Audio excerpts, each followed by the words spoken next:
हमारे वर्षीय तप के तपस्वी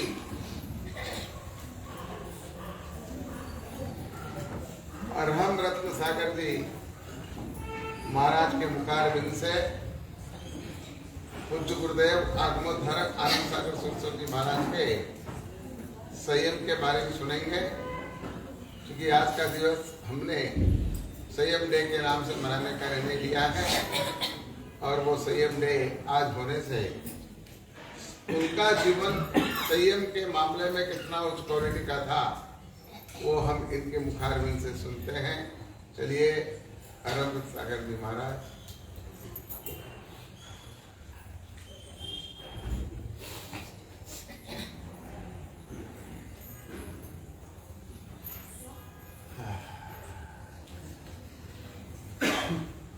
हुबली नगर की धनधरा आनंद का अभ्युदय इस चातुर्मास का टाइटल है। ये अभ्युदय आनंद क्यों रखा उसका पहले भी मैंने एक जिक्र किया था, क्योंकि हमारे उपकारी गुरुदेव उनका ये जन्म शताब्दी ने 150वीं शताब्दी बनाने का सौभाग्य हम हुबली वालों को आचार्य भगवान की निश्रा में मिला।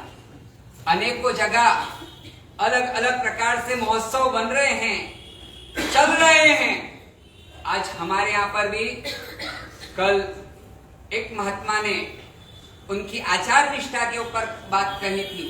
आज संयम डे गुरुदेव ने जिस प्रकार से बताया, आज उनके जीवन में संयम कितना प्रभाव कर रहा था, कितने वो प्रभावशाली थे संयम जीवन से, उसके बारे में हम गुरुदेव के गुणों की वंदना, गुणों की स्पर्शना करने का कार्य हम में आगे बढ़ते हैं। धम्मो मंगल मुक्तिटम अहिंसा संयमोतो देवा वित्तम नमं संति जस धम्मे सयाम।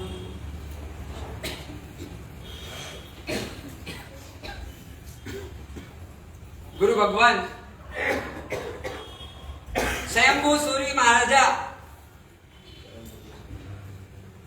जिन्होंने 10वें कालिक की रचना करी, उसमें अहिंसा, संयम और तप अपने छोटे पुत्र मुनि मनक मुनि के लिए ये 10वें कालिक की संयम यात्रा, सुंदर रूप से संयम यात्रा चलने के लिए, उसको आगे बढ़ाने के लिए 10वें कालिक के अंदर संयम के जीवन कैसे उत्कृष्ट बने उसकी सारी बातें बताई गई है। मेरे पुत्र मुनि मुनक मुनि को तो काम आए, पर नए साधुओं को कैसे संयम में स्थिर करें, कैसे उनकी संयम यात्रा आगे बढ़े, उसके बारे में इसमें सब बताया गया। इधर वो गुजरात की कपड़ वंश की पुण्य धरा पर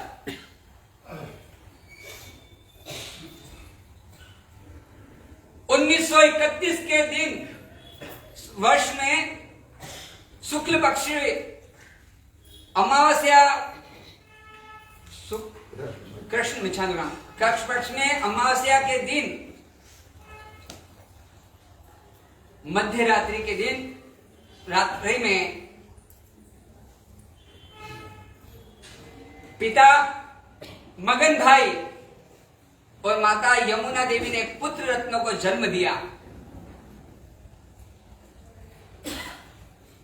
ज्योतिषियों को कुंडली बताई गई, कर्क राशि होने की वजह से उनका नाम हेमचंद्र पड़ा। हेमचंद्र को माता पिता के संस्कार, माता पिता ने जो संस्कार से संचित किया, उनकी उम्र आगे बढ़ती चल रही है। 12 वर्ष छोटी उम्र के अंदर, जब युवा अवस्था के अंदर वो हेमचंद्र जी प्रवेश करते हैं, माता पिता को चिंता होती है कि विवाह का समय आ गया, और इधर सगाई की जैसी बात चली, उन्हें हेमचंद्र जी को मालूम पड़ा कि मेरी सगाई की बात आई है, उन्होंने स्पष्ट मना कर दिया कि मुझे तो संयम जीवन लेना है, मेरे लिए तो संयम ही मुख्य है, मुझे संसार में नहीं पड़ना। कहते हैं कि संयम इस जन्म का पुरुषार्थ नहीं होता है। कोई भी छोटा से छोटा व्यक्ति या बालक या बड़े उम्र वाला व्यक्ति ने इसी जन्म में संयम के लिए पुरुषार्थ नहीं किया।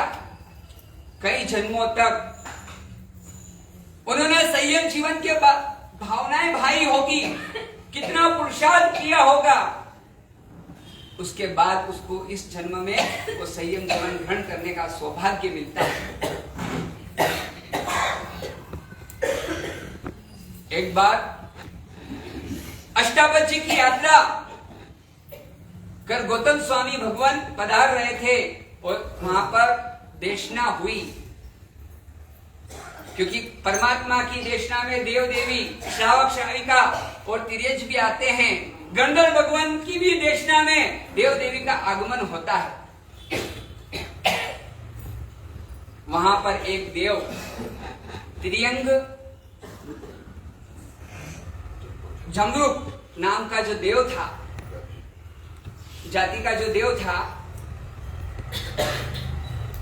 वहां पर वो भी उपस्थित था। उसने भी धर्म देशना सुनी और उस समय गुरु भगवंत ने कंड्रिक और पुंडरिक ग्रंथ के ऊपर विवेचन करते हुए बताया देशना में उसके अंदर क्या है। बताया आपको कंड्रिक पुंडरिक ग्रंथ के अंदर क्या बात बार बार आती है?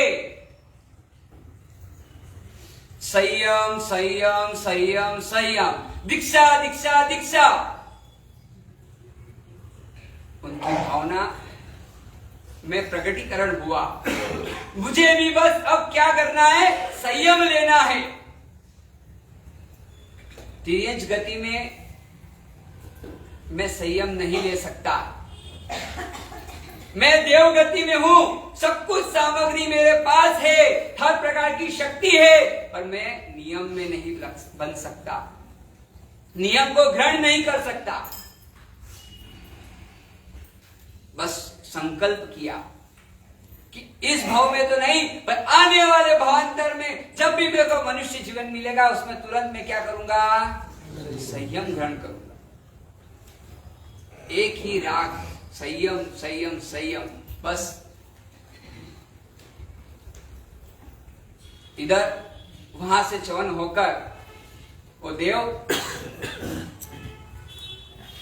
सुभद्रा देवी के कुक्षी में आया, सुनंदा की कुक्षी में आया।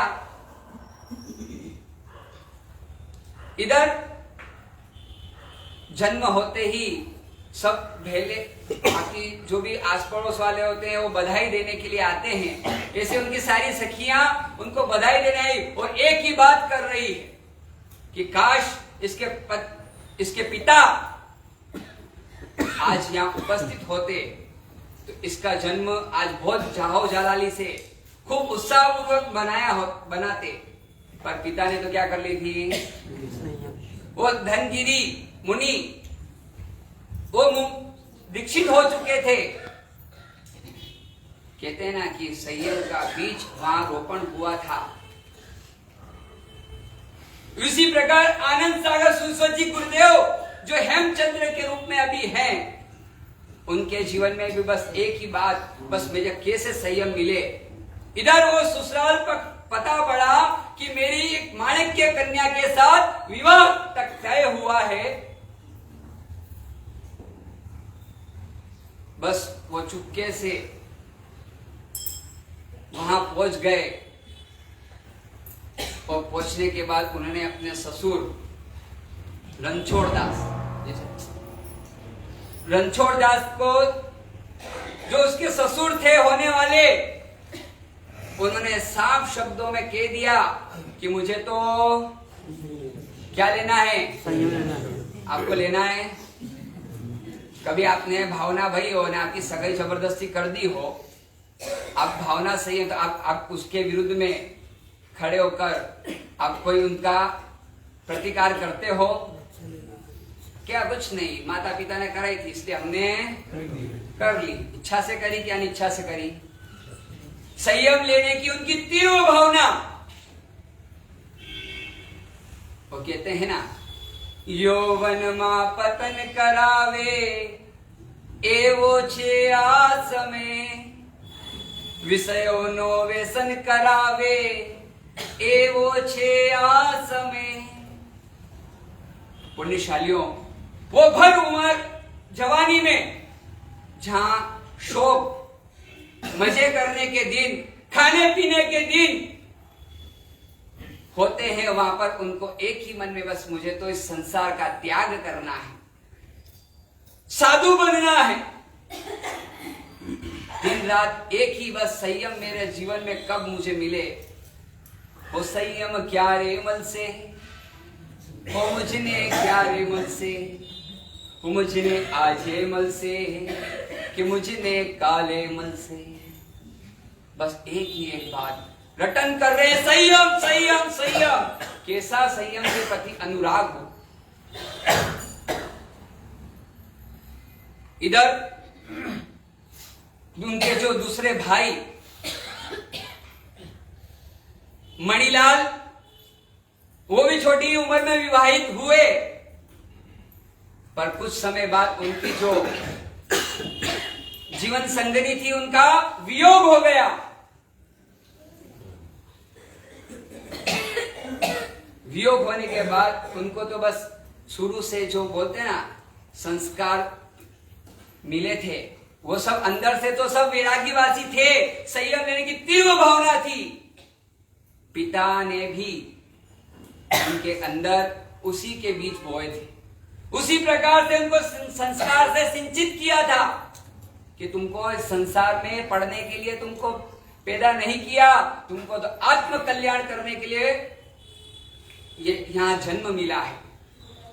मैं आप सबसे पूछना चाहता हूं, कई माता या रत्न कुक्षी बैठी है, कितने ही पिता धर्म पिता यहां बैठे हैं, किसी ने संयम लेने की भावना करी तो आपने पहले क्या किया? बाद में ले लिया, उनकी जिद से, उनकी इच्छा से, उनके पुरुषार्थ से उनको संयम मिल गया, पर आपने पहले क्या किया?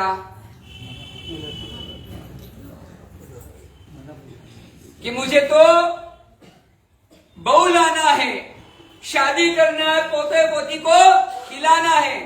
कई ऐसे पुण्यशाली एक पुत्र है, दो चार इकट्ठे हो, दर्जन हो तो बात अलग है, पर एक के एक पुत्र होने के बाद भी वो शूरवीर पिता अपने कलेजे को टुकड़े को वो देकर संयम जीवन के मार्ग पे आगे बढ़ाता है।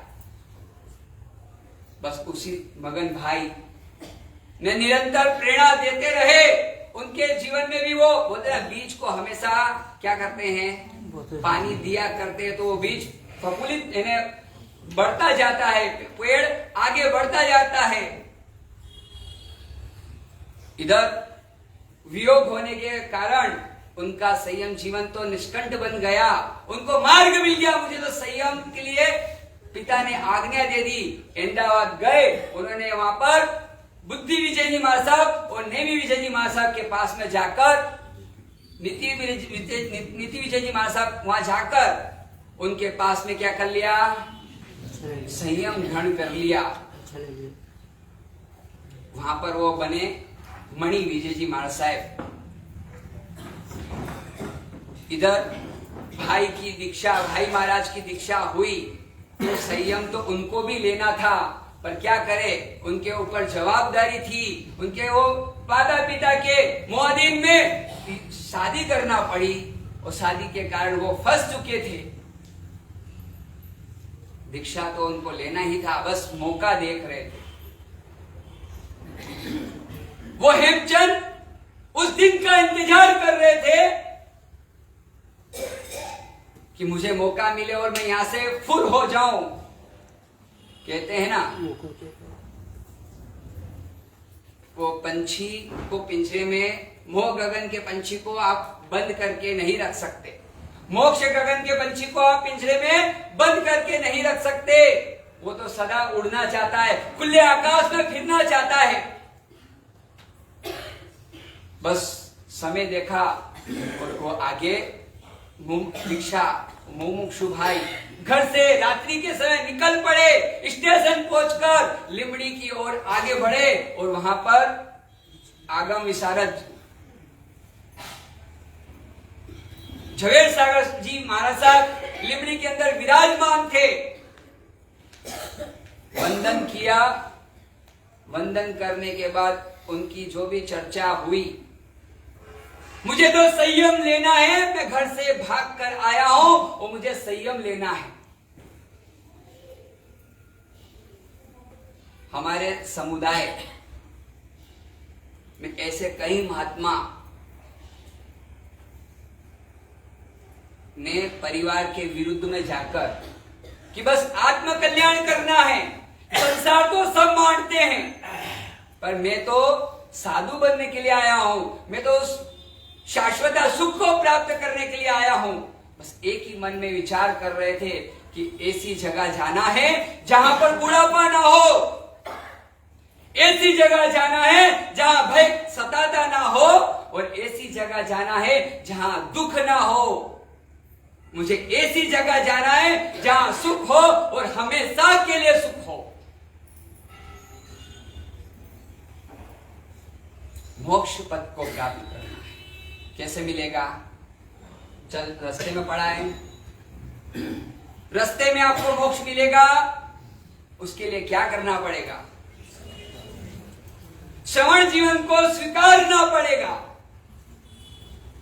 बस गुरुदेव हेमचंद्र भी गुरुदेव से संयम जीवन के बारे में गुरुदेव ने सारी बताई बातें कि भैया संयम जीवन ले रहा है, अनेकों कष्ट उपसर्गों को सहन करना पड़ेगा। बोले गुरुदेव दहती आपकी कृपा से मैं सब सहन कर लूंगा। कैसा राग,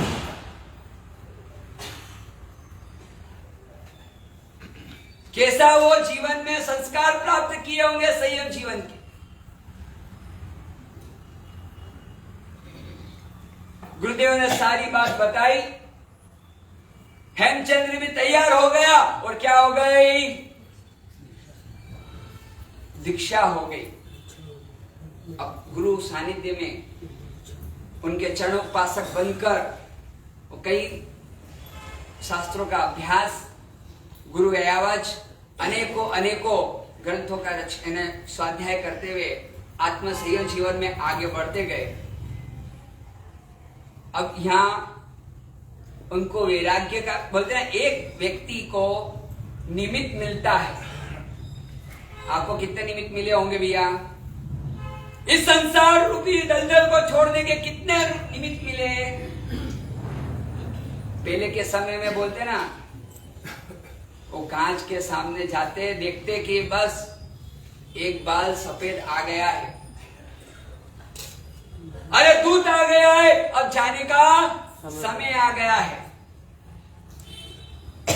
वैराग्य निष्ठा के ऊपर हमारे तपस्वी गुरुदेव, उनका पूरा प्रवचन उस पे होगा, पर एक छोटी सी बात करके आगे अपन बात करते हैं।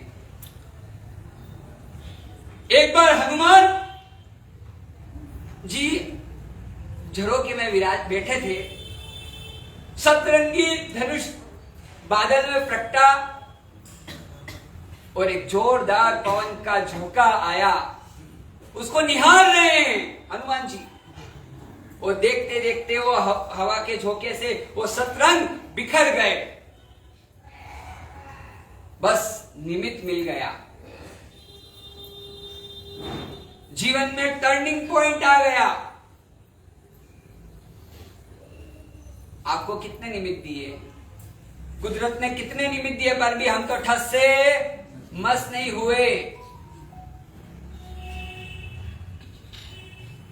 गुरुदेव को एक निमित्त मिला, बस निमित्त मिला और निकल पड़े।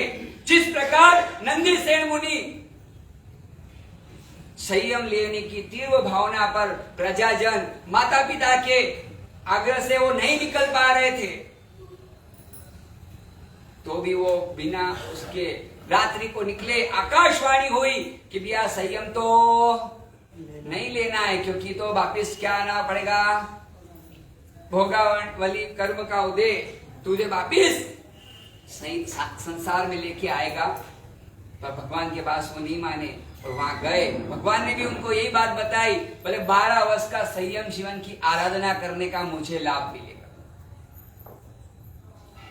इधर उपसर्ग गुरुदेव के सामने आके खड़ा हो गया, वो हेमचंद मुनि के सामने आके वो उपसर्ग खड़ा हो गया। कैसे उन्होंने अपने वैराग्य को बचा के रखा, कैसे उन्होंने अपने संयम जीवन को आगे क्या घटना घटी, वो हम गुरुदेव के मुखारबिंद से सुनेंगे। यहाँ पर गुरुदेव आनंद सागर सरस्वती महाराजा ने संयम निष्ठा के ऊपर अनेकों जीवन की उनकी कथाएं, उनके जीवन चरित्र की बात आती है। पंच इंद्रिय के ऊपर वो विजेता थे। उन्होंने संयम को तो विजेता बने ही, पर इंद्रियों के ऊपर भी उनकी विजेता थी। उनको संयमित कर रखा था। एक बार कपड़ मंच में विराजमान आनंद सागर जी महाराजा, छोटे मुनि भगवान गोचरी गए और वहां पर से एक सब्जी वोर के आए। सब्जी वोर के आए और सब्जी ओढ़ते ही लेके उपाश्रय में गुरुदेव को बताई। गुरुदेव को वापर ने बिठाया और वापरते ही गुरुदेव ने उसको जैसे ही वापरा तो क्या हुई, कड़वी निकली। तो तुरंत गुरुदेव ने क्या किया, मुनि भगवान दूसरे मुनि भगवान वापिस कपड़ा जो पसीने में हुआ वो सुखाने गए, क्रिया करने के लिए गए। इतने में गुरुदेव ने वापरना प्रारंभ कर दिया। देखा वापरना प्रारंभ किया, कड़वी सब्जी आई है, तो तुरंत उन्होंने पहले सब्जी वापर गए। और तुरंत पहले सब्जी वापर गए कि यदि ये कड़वी सब्जी मैं रोटी के साथ लूंगा इतने धीरे धीरे होगी और मुनि भगवंतों को मालूम पड़ेगा ये कड़वी सब्जी है, तो मुझसे सारी सब्जी ले लेंगे। तो गुरुदेव ने पहले पूरी कड़वी सब्जी वापर गए। बस एक ही मन में विचार किया, अरे ये कड़वी सब्जी आज कड़वी है, कल तो मुझे मीठी मिली थी, कल चरकी मिली थी, पर आज ये कड़वी आ गई तो इसका क्या। साधु जीवन है, संयम जीवन है, समता पूर्वक सहन करना है। जो भी आया वो साधु क्या करता है। आपको कभी किसी महात्मा ने शिकायत करी कि ओ भैया कैसा खाना बनाती हो, गुरुदेव के स्वास्थ्य अनुकूल ना हो उसके लिए कभी आपको समाचार दिए, वो बात अलग है। बाकी अन्य मुनि भगवान जो अपने ओर आया वो साधु भगवान ने सहन कर कर वापर गए, सहज रूप से समता पूर्वक वापर गए।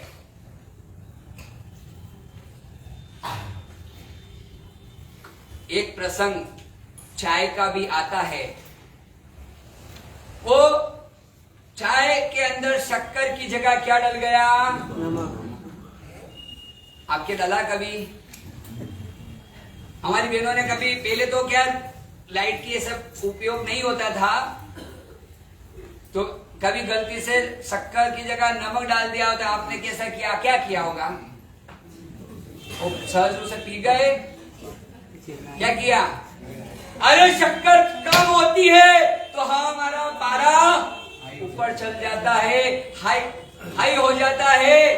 अरे देखो समझ नहीं पड़ती है, मैंने चाय फीकी बना दी, शक्कर डालना भूल गई क्या। इधर वो खारी चाय समता पूर्वक, ये संयम जीवन है। वापर गए, मुंह भी नहीं बिगाड़ा। हम होते तो फेंक देते, मूड बिगाड़ देते। गुरुदेव कह रहे हैं मुंह बिगड़े वो तो समझ में आता है, पर सामने वाले ने जिसने भी उसकी तो आई बनी, मूड ही बिगाड़ देंगे उसका। इंद्रिय के विजेता गुरुदेव निरंतर अपने संयम जीवन की उत्कृष्ट आराधना कहते हैं,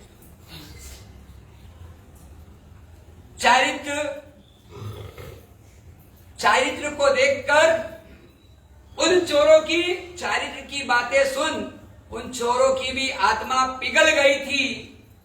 सुदर्शन की सूली भी सिंहासन में बदल गई थी। इतिहास साक्षी है। उन देवता की आत्मा भी उन चारित्रवान के चरणों में झुकने को पिघल गई थी। पुण्यशालियों, चैत्रवान की आंखों में चरणों में झुकने के लिए वो देवता भी तरसते हैं। जो संयम जीवन की आराधना में उत्कृष्ट आगे बढ़ रहे हैं, अहिंसा के जीवन में आगे बढ़ रहे हैं, तपस्या में आगे बढ़ रहे हैं, देवता भी उनको नमस्कार करते हैं। आपको करते हैं? आप तपस्या करते हो, आप वो सामयिक संभाव में करते हो। संभाव में करी सामयिक जो परमात्मा के द्वारा बताई गई हमारी सामयिक कैसी होती है, हमारा तप कैसा होता है, वो उत्कृष्ट जीवन व्यापन करते हुए अध्ययनों का अभ्यास कर रहे हैं। अपने जीवन में संयम जीवन की विशेषताओं में आगे बढ़ते जा रहे हैं। अनेकों प्रसंग गुरुदेव के जीवन के हैं। हमने ज्ञान के बारे में भी सुनेंगे, चारित्र उनको वैराग्य किस तरह उनका प्रबल बना वो भी सुनेंगे। हमने उनके आचार कैसे थे वो हमने पहले दिन सुने। आज संयम के लिए एक बार उनकी कैसी दृष्टि थी, कहां उनकी दृष्टि थी, उसके ऊपर एक बात आती है। एक बार बीरबल ने सोचा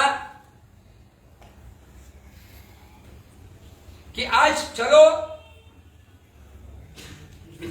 अकबर ने सोचा कि आज बीरबल की मजाक उड़ाते हैं, आज उसको सताते हैं।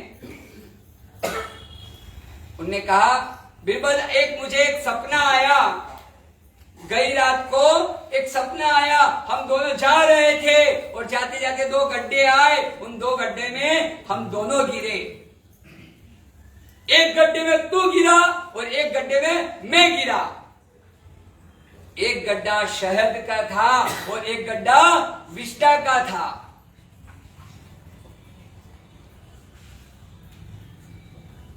बात पूरी नहीं हुई।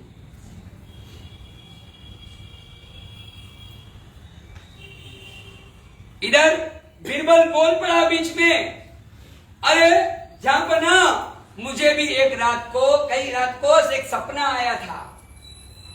गड्ढे में गिरा था। बीरबल, चलो हाँ, तो आप प्रश्न पूछ रहे थे, बीरबल कौन से गड्ढे में गुलाम महाराज साहब ने कहा वो बोलना। बीरबल विष्टा के गड्ढे में बोला, दोनों गिरे। एक गड्ढे में बीरबल गिरा और एक गड्ढे में अकबर गिरा। अकबर शेष के गड्ढे में गिरा और बीरबल विष्टा के गड्ढे में गिरा। इधर वो बीच में बोला, झापना, मुझे भी एक सपना आया।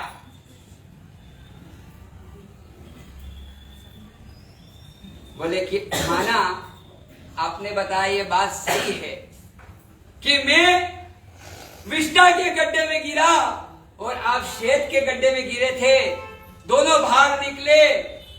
मैं आपको चाट रहा था और आप मुझे चाट रहे थे। दृष्टि का वो नंदी सेन मुनि की भी दृष्टि संयम जीवन के ऊपर थी। बस संयम वेश मेरा कोई कर्म का उदय है जो मुझे छोड़ना पड़ा, और बस मुझे तो वापिस क्या करना है, संयम ही प्राप्त करना है। अपने पास में आए हुए सभी को संयमी बनाना है। जिस प्रकार वो बाज पक्षी जो होता है, आपकी तरह वो क्या बोलते हैं? बाज ही बोलते हैं। गिर्द क्या बोलते हैं? चील। उसकी दृष्टि हमेशा उखेलने में होती है। कोई मांस का पिंड हो उसके ऊपर होती है। वो हमेशा नीचे देखता है कि बस मुझे कहां पर भी मेरे को जो चाहिए वो मिल जाए।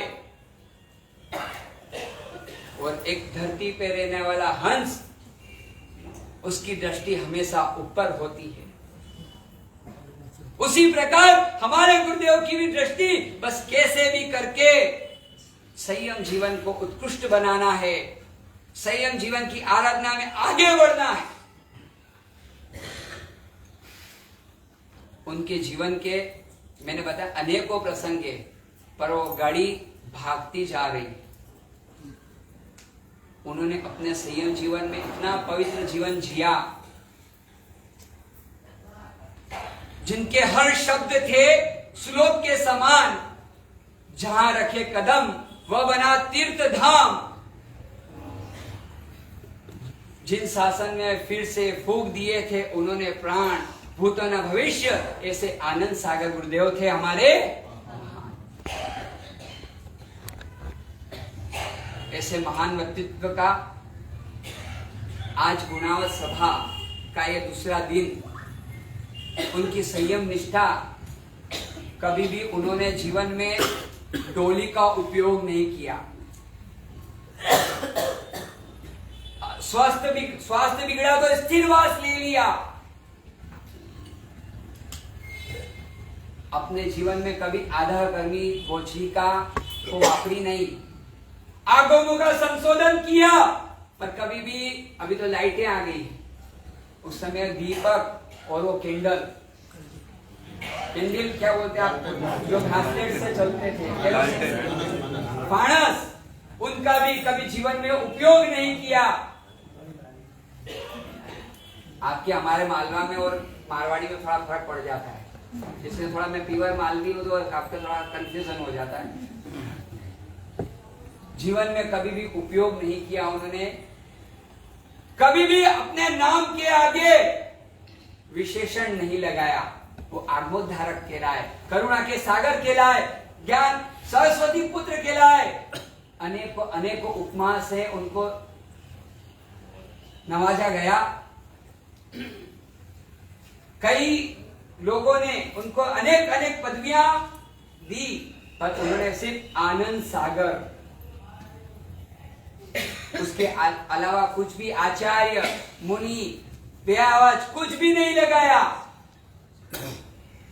सिर्फ आनंद सागर भी ना तो लगाया, ना किसी को लगाने दिया जब तक वो थे। कभी भी रात्रि के समय अनारी देवरी तो चलती है ना भैया, रात तो चलती है, कभी भी उपयोग नहीं किया। कितना भी स्वास्थ्य बिगड़ा हो, दिन में कभी सोए नहीं। थोड़ा कभी ज्यादा आज अनुकूलता नहीं है तो कभी उन्होंने आराम किया होगा, बाकी उनके जीवन में उन्होंने दिन में आराम नहीं किया। आज की हमारा संज्ञान बहुत कमजोर हो गया अभी वर्तमान का। थोड़ी देर होती है और हमको पीछे हमारी दृष्टि पड़ती है। मैं तो बस सोचता हूँ कि कब टेका, क्योंकि आज हमारी वो परिस्थिति अनुकूलता नहीं।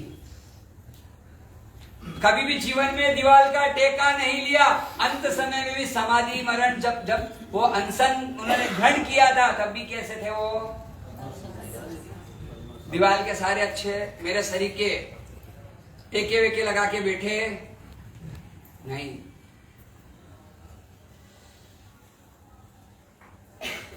ऐसा उत्कृष्ट उनका संयम जीवन। अनेकों बातें हैं उनके संयम जीवन से को पुष्ट करने वाला। मैं आप सभी को एक प्रेरणा करना चाहता हूं। गुरुदेव ने मुझे कहा ज्यादा कुछ नहीं। तो कौन सा रास पढ़ना, कौन सा मालूम है कि नहीं करना? संयम जीवन आज नहीं तो कल हमारे जीवन में आए, उदय आए, उसके संयम के भाव परिणाम आगे बढ़े। जम्बू स्वामी कैसे वैराग्य उनको हुआ था, कैसे उनके संयम जीवन के प्रति निष्ठा थी। आज हमने संयम जीवन की निष्ठा के बारे में बातें सुनी और थोड़ा सा 1-2 मिनट और बात करते हुए, કર્મો સામે દાવ છે સંયમ, પવિત્રતાનો વાવ છે સંયમ, આત્મગુણોનો પડાવ છે સંયમ, મોહ સામે ટકરાવ છે સંયમ, ભોગ સુખોને ઠુકરાવ છે સંયમ, ભવજલ તરવા ઝાંઝ છે સંયમ, ભવજલ તરવા ઝાંઝ છે સંયમ। जिनकी कृति कल्याणकारी थी, जिनकी आकृति आनंदकारी थी, जिनकी प्रकृति प्रेमचारी थी, जिनाज्ञा जिनकी जिनाचारी थी, ऐसे अनंत गुणों के धारक गुरुवर स्वीकारो वंदना हमारी। ऐसे गुरुदेव को वंदना करते हुए बस उनके बोलते ना, उनके गुण भी हमारे अंदर आए, उनके शरीर की संयम निष्ठा, उनके शरीर का चारित्र हमारे जीवन में भी उदय हो। बस हम भी खूब अच्छी सुंदर संयम जीवन की आराधना कर आत्म कल्याण में अग्रसर बने, आगे बढ़े। और घड़ी समय पूरा हो चुका है। अब आगे हम कुछ वाणी के जादूगर गुरुदेव के मुखारबिंद से आज आगे बात सुनते हैं। जिन आज्ञा कुछ कहा इच्छा आज पूज्य गुरुदेव आनंद सागर सरस्वती महाराज का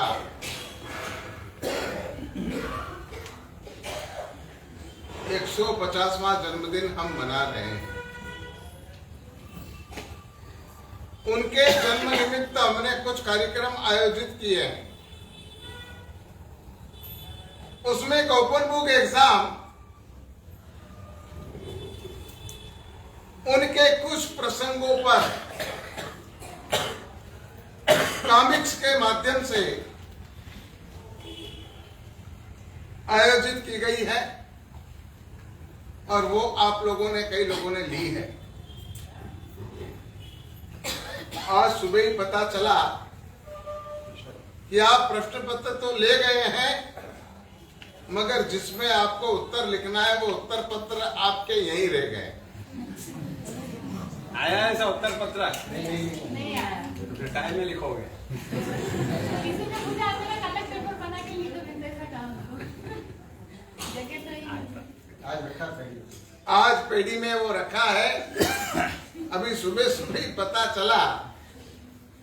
कई बार ऐसी घटनाएं हो जाती है कि हम जिसे छोड़ने जाते हैं वो तो स्टेशन पर रह जाता है और हम उस गाड़ी पे बैठे हैं। ये घटना यहाँ बनी है। अच्छा हुआ पता चल गया, वरना आप कहाँ किस पर कैसे लिख के भेजते हैं और यहाँ पर उनको कैसे तलाश करते, कैसे जांचते, वो हमारे लिए एक बड़ी समस्या का कारण बन जाता है। तो ये उत्तर पत्र जिन्होंने 20 रुपए जमा करवाए हैं वो ले जाएं, और जिनको और भी चाहिए किताबें, पुस्तकें, प्रश्न पत्र वो ले जाएं। बाहर गांव से बहुत सारे अब फोन आ रहे हैं, मैसेज आ रहे हैं। 1-2 दिन में हम वो बाहर भेजना अब चालू करेंगे। कुछ पुस्तकें हमने और मंगवाई है जो 1-2 दिन में यहाँ पर पहुंचेगी और उसका भी वितरण यहाँ पर किया जाएगा। हमारे यहाँ पर गुरुदेव के जन्मदिन निमित्त 45 आगमों का पूजन आयोजित किया गया, जो कल से प्रारंभ होगा। 2, 3 और 4 इन 3 दिनों में, यानी कि शुक्रवार, शनिवार और रविवार, इन 3 दिनों में 15-15 परिवारों के द्वारा ये आगमों का पूजन यहाँ पर करवाया जाएगा। व्यवस्था कुछ ऐसी है कि एक परिवार को एक आगम की पूजा में बैठना, उसमें जेंट्स और लेडीज दोनों का समावेश होगा। जिनको इस पूजन की अनुमोदना का लाभ लेना है वो सभी यहाँ पर उपस्थित रह करके और पूजन देख सकते हैं, अनुमोदना कर सकते हैं। लाभार्थी परिवारों में गड़बड़ पैदा ना हो इसलिए संघ ने पास की व्यवस्था की है और पास बन चुके हैं। शुक्रवार के अलग हैं, शनिवार के अलग हैं, रविवार के अलग हैं। उन पास पर आपका नाम लिखा हुआ है, वो पास आप ले जाना, यानी कि नाम लिखा अथवा तारीख लिखी होगी, तारीख लिखिए तो आपके पास वो ले जाना और पास ले जा करके और उस दिन आपको पधारना है। वैसे आपको तीनों दिन सबको पधारना है, पर पूजन करने के लिए उस दिन आपको पधारना है। यहाँ पर तिगड़ा जी लाया जाएगा, श्राद्ध पूजा पढ़ाई जाएगी, कुंभ स्थापना होगी, दीपक स्थापना होगी और प्राथमिक भूमि शुद्धि आदि का सारा कार्यक्रम संपन्न होगा और उसके बाद एक एक पूजन प्रारंभ होगा। यहाँ पर ये जो आगम के 45 छोर लगाए हैं, इन चंद्रवे पुटिये के नीचे आगमों को सजा करके रखा जाएगा। उन एक एक आगमों को यहाँ पीठिका पर लाया जाएगा और पीठिका पर उस लाभार्थी परिवार को बैठना है। वो अष्टप्रकारी पूजा करेंगे। संगीतकार यहाँ पर उस पहले पूजन कार्य की आचारांग सूत्र की ढाल, पूजा की ढाल बोलेंगे और इस प्रकार से पूजन संपन्न होने पर वो आगम वापस लेकर के और अपनी जगह पर विराजमान किया जाएगा और वहां पर आगम को बधाया जाएगा। इस प्रकार की आगम की व्यवस्था है। हमारे अरविंद गुरुजी और विक्रम गुरुजी आदि जो है यहाँ पर हुगली में विधिकारक और संगीतकार के रूप में प्रसिद्ध है, वो लोग यहाँ पर आएंगे और इस सारे कार्य को अंजाम देंगे। माइक साउंड वगैरह भी होगा, प्रभावना का आयोजन भी है, इत्यादि सारे कार्यक्रम अभी यहाँ पर कल परसों और तरसों का ही पूजन का आप समझ लो। बाकी अभी 2 दिन अपने पास गुणानुवाद और चलेगा। एक दिन अपने ज्ञानेश रत्न सागर जी यहाँ पर ज्ञान डे, कल इनका ज्ञान डे पर प्रवचन है, इनको सुनना है और उसके बाद फिर आचार्य श्री को आपको सुनना है। इनका विषय है वैराग्य डे। वैराग्य सागर जी महाराज को कैसे हुआ था और उन्होंने किस प्रकार से अपने पूरे जीवन काल में वैराग्य को बना के रखा था, वो सुनेंगे। ज्ञानेश सागर जी ज्ञान की बातें सुनाएंगे और इसके बाद के जो सारे विषय रहेंगे वो मैं अपनी अनुकूलता से आप लोगों के साथ साझा करूंगा। आज संयम डे है। बहुत मजे की बात संयम डे पर मैं करना चाहता हूं। सागर जी महाराज के जीवन में बाल्यकाल से संयम के बीज बो दिए गए थे। ये बोने का काम किया था उनके पिताजी मगनलाल। उनके पिता चाहते थे कि मेरी संतान दीक्षा ले और इसलिए उन्होंने अपने बेटों को, दोनों बेटों को तैयार किए, मगर कुदरत को यह मंजूर नहीं था और इसलिए उनकी सगाई कर दी गई। उस जमाने में बाल विवाह होते थे। 12 साल की उम्र में उनकी सगाई का प्रसंग आ गया। अभी हमारे अमृत सागर जी ने प्रसंग आपको शॉर्ट में सुनाया है। मैं उसी प्रसंग पर अब आगे बढ़ूंगा। जब उनको पता चला कि मेरी सगाई हो गई तो वो उनके ससुराल पहुंच गए। उनके ससुर जी रणछोड़ दास जी उस जमाने के बहुत पैसे वाले व्यक्ति और उन्होंने खानदान परिवार में अपनी बेटी को ब्याहने का निर्णय लिया। उन्होंने सोचा ऐसा खानदान परिवार और ऐसा धर्मिष्ठ वर कहां से मिलेगा। उस समय सागर जी महाराज यानी कि हेमचंद्र उनके घर पहुंच गए और कह दिया कि देखो अभी भी आप समझ लो मैं दीक्षा लेने वाला हूं। बाद में आप मत कहना कि मेरी लड़की का बहू बिगाड़ा। अगर तुझे दीक्षा लेना थी तो शादी क्यों की, ये बाद में आप मुझे मत बोलना। तब यहाँ पर रणछोड़ दास जी ने कहा कि आप माणिक से बात कर लो, माणिक क्या चाहती है। तो यहाँ पर इन्होंने माणिक का इंटरव्यू लिया। क्या लिया? माणिक से उन्होंने एक प्रश्न किया कि मैं दीक्षा लूंगा, क्या तू भी दीक्षा लेगी? इंटरव्यू में प्रश्न क्या था? क्या प्रश्न था? इंटरव्यू तो आज भी लिए जाते हैं, आज भी लड़के लड़कियों का इंटरव्यू लेने जाते हैं। प्रश्न कौन से होते हैं? कौन से प्रश्न होते हैं?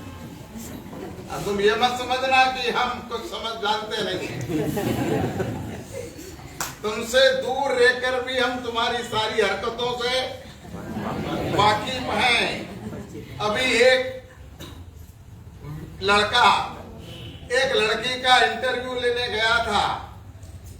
उसका पहला प्रश्न था, तुझे गाना आता है? क्या पूछा है वो? उसने कहा हाँ, मैं बहुत अच्छा गाती हूँ। उसका दूसरा प्रश्न था, क्या तू अच्छा डांस कर सकती है? तो नाच सकती है अच्छा? उसने कहा मैं बहुत बढ़िया डांस करती हूँ, मैं बहुत अच्छा नाचती हूँ। तो फिर चलेगा। क्या बोला वो? तो लड़की ने कहा कि मुझे भी एक प्रश्न आपसे पूछना है। बोले क्या? बोले आपको ढोल बजाना आता है? बोले नहीं, मुझे ढोल बजाना नहीं आता है। बोले तुमको ढोल बजाना नहीं आता तो मैं नाचूंगी जब? क्या तुम्हारा बाप ढोल बजाएगा? ढोल कौन बजाएगा? तुम्हारा बाप बजाएगा। चल बाहर निकल, उल्लू के पट्टे, और किसी नचनिया को पसंद कर लेना। नाचने वाली चाहिए तुझे। मैं तो खानदान घर की लड़की हूं। पुण्य बनता। पूज्य सागर जी महाराज ने ऐसा ही कुछ किया। उन्होंने माणिक से पूछा तू दीक्षा लेगी? उसने कहा कि नहीं, मैं दीक्षा की भावना तो अभी नहीं रखती हूँ, मगर समय पर सब जो होगा देखी जाएगी।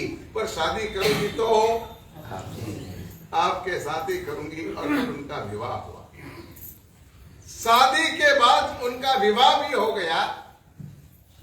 अंतर में संयम का भाव था। पिता वैराग्यवासी थे, माता मोह से ग्रसित थी। माँ का दिल था, वो चाहती थी कि मेरा बेटा हर व्यक्ति के तरह एकदम नॉर्मल होकर संसार में जिए, और इसलिए उन्होंने जबरदस्ती उसकी शादी करवा दी। उसने तो कहा था कि मैं किसी एक का कंत बनना नहीं चाहता, मैं तो मुक्ति पंथ का संत बनना चाहता हूँ। मैं मुक्त गगन का उड़ने वाला पंछी हूँ। मुझे माणिक के पिंजरे में बंद मत करो। मगर किसी ने नहीं सुना और उनकी शादी हो। शादी के बाद उन्होंने दीक्षा ली, ये आपको अभी महाराज जी ने बता दिया। शादी होने के बाद उनके ससुर ने उन पर कोर्ट में केस कर दिया। वो जमाना था, उस जमाने में अंग्रेज लोग न्यायाधीश हुआ करते। उन अंग्रेजों ने सोचा कि यदि हर व्यक्ति संन्यास लेगा तो भारत बाबा जोगी सन्यासी का देश बन जाएगा। इसलिए उसने ये फैसला दिया कि चूंकि तुम्हारी शादी हो गई है, इसलिए तुम्हें घर लौटना चाहिए और अपनी पत्नी के साथ रहना चाहिए। फैसला हो गया। उस समय सागर जी महाराज को न्यायाधीश ने कहा था कि तुम्हारा वकील कहाँ है? उसने कहा कि मैं ही अपना वकील हूं, मैं ही अपना वकील हूं, मैं ही अपना केस हैंडल करूंगा और मैं ही इस केस की सारी बातें आपको बताऊंगा। बहुत बहस हुई मगर कोई निर्णय नहीं आया। सागर जी महाराज के मन में तो संयम का भाव था। ससने ही प्यारा रे संयम कब ही मिले, इस भावना को आगे बढ़ाते हुए उन्होंने संयम लिया। वो अच्छी तरह जानते थे लेने जैसा संयम है, पाने जैसा मोक्ष है और छोड़ने जैसा संसार है। तुम क्या मानते हो? तुम क्या उल्टा मानते हो? उल्टी खोपड़ी के हो क्या है? कि सीधे कोई काम ही नहीं करना? देखिए आप, जहां लिखा हो गया थूकना मना है, तुम जरूर थूको, जरूर थूकोगे। तुमसे कहा जाए कि इधर मत देखो, जरूर देखोगे। तो क्या उल्टी खोपड़ी क्या हो? एक बार मुझे विचार आया कि इंसान ऊंधे ऊंधे काम क्यों करता है, कि सीधे काम क्यों नहीं करता? बहुत भारी चिंतन चला और चिंतन के अंत में मैं निर्णय पे आया कि ये इंसान 9 महीने तक मां के पेट में ऊंधे सर लटक कर नेट प्रैक्टिस करके पैदा हुआ। कैसे? उल्टे सर लटक के 9 महीने नेट प्रैक्टिस की है, इसलिए सारे काम इसके उल्टे होते हैं। ये उल्टे उल्टे काम किया ही करता। सागर जी महाराज अपने जमाने के ऐसे संयमी महापुरुष थे कि जिनको संयम छोड़ने के लिए मजबूर किया गया, मगर उन्होंने न्यायाधीश से कह दिया कि आप अगर ऐसा फैसला देते हैं कि मुझे घर जाना चाहिए तो मैं घर जाने को तैयार हूं, मगर घर पर कैसे कपड़े पहनना और कैसे जीवन जीना ये मेरा स्वतंत्र अधिकार, इस पर आप किसी प्रकार की रोक टोक नहीं कर सकते। तब यहाँ पर न्यायाधीश ने कहा कैसे कपड़े पहनना, क्या खाना, क्या पीना, क्या रहना, कैसे रहना, ये आपका विषय है, आप अपने हिसाब से सेटिंग करिए। तब यहाँ पर सागर जी महाराज घर आए, मगर उन्होंने संयम, उन्होंने कपड़े नहीं छोड़े, उन्होंने दीक्षा नहीं छोड़ी,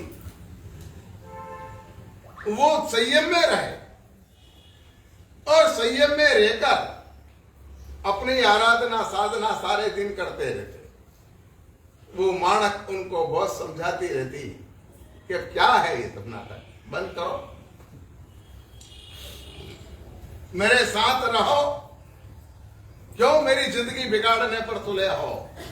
तब यहां पर वो एक ही बात करते कि मैंने तुझसे पहले कहा था कि मैं दीक्षा लूं, जानबूझ करके, और तूने मेरे साथ शादी करने की हामी भरी थी, उसमें मेरी क्या गलती है?